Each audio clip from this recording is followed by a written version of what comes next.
Welcome to the GameCast Informer, the daily news show that keeps you in the know on what's hot and occasionally not so hot.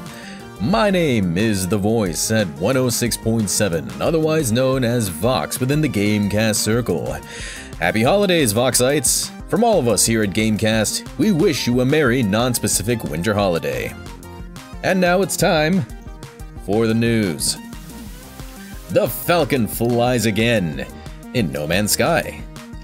You heard it here, folks. For all of you Star Wars junkies out there, the Millennium Falcon can be found, repaired, and flown in No Man's Sky.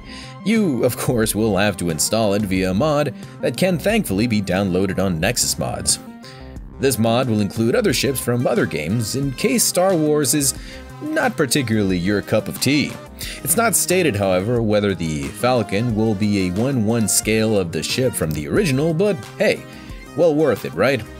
Oh, and there's a small little thing that if you uninstall the mod, it will kill your save file, but that's not a problem for you, is it?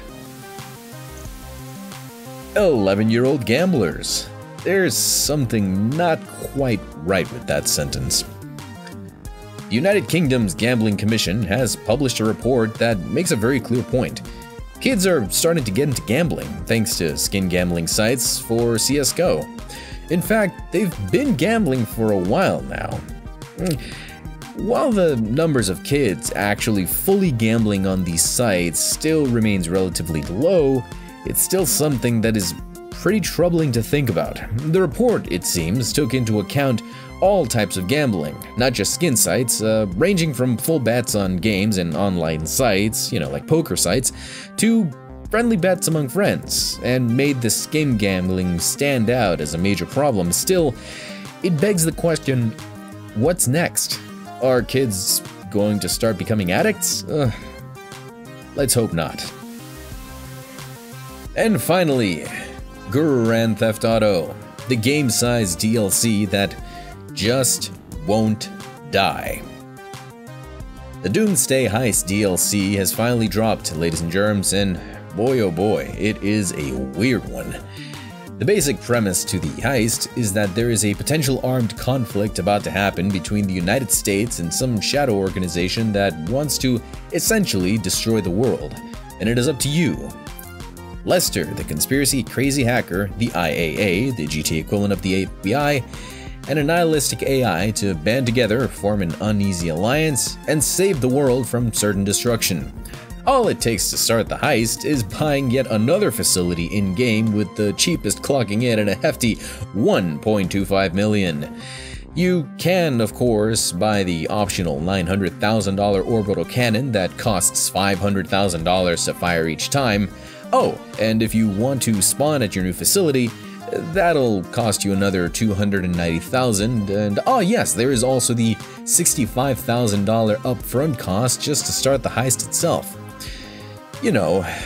For research and development and other costs. Yeah, but hey, you can get yourself a jetpack and a flying DeLorean-looking vehicle, and other cool planes and stuff. Oh, and guns, lots of guns. Did I?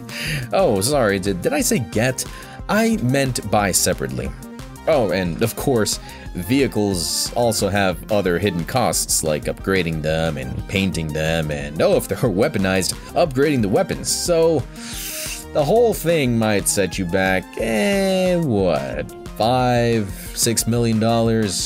So if you aren't rich, get ready to spread them wallets, because remember that for every 1.25 million of GTA money, it's about 20 bucks real cash. So be ready to pay about, what, 80, 90 bucks real world money for this DLC?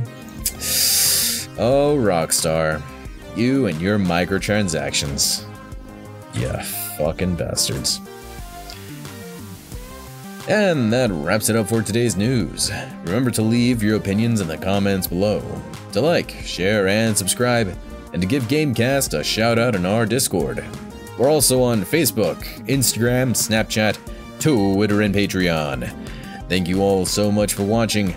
This has been The Voice at 106.7.